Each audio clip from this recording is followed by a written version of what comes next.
Everything okay right? ইয়া। বেশ, তাহলে আমি ভুল।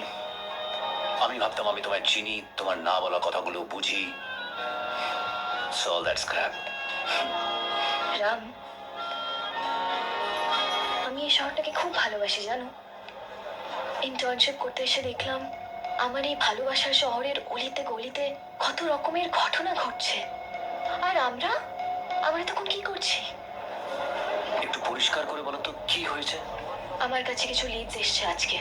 এখান থেকে ছোট্ট ছোট্ট বাচ্চাদেরকে বিভিন্নভাবে বাইরে পাচার করে দেওয়া হচ্ছে। আর সবাই সবকিছু জেনেও কেউ কিছুই করছে না, কারণ মেবি এদের পেছনে কেউ একজন খুব পাওয়ারফুল বা পাওয়ারফুল বলে লড়তে ভয় পাবে?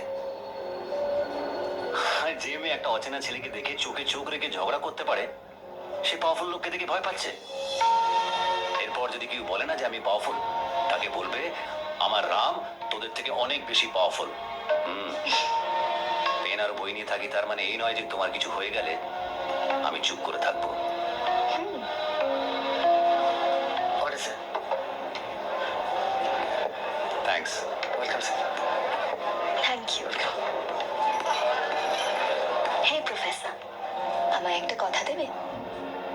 এই লাইফে হতে পারে এমন অনেক কিছু ঘটবে যেটা আমাদের হাতে থাকবে না, কিন্তু তুমি কখনো আমার হাত ছাড়বে না তো?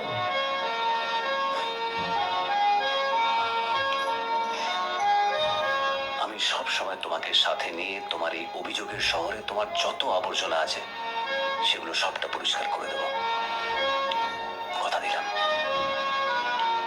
রাম, সবাই তোমার মতো কেন হয় না রাম? তোমার এই কথাগুলো শুনে আমার নতুন করে নতুন ভাবে বাঁচতে ইচ্ছে করে, নতুন স্বপ্ন বুনতে ইচ্ছে করে। বুনবো তো। এবার থেকে তোমার স্বপ্ন শুধু তোমার নয়, আমারও।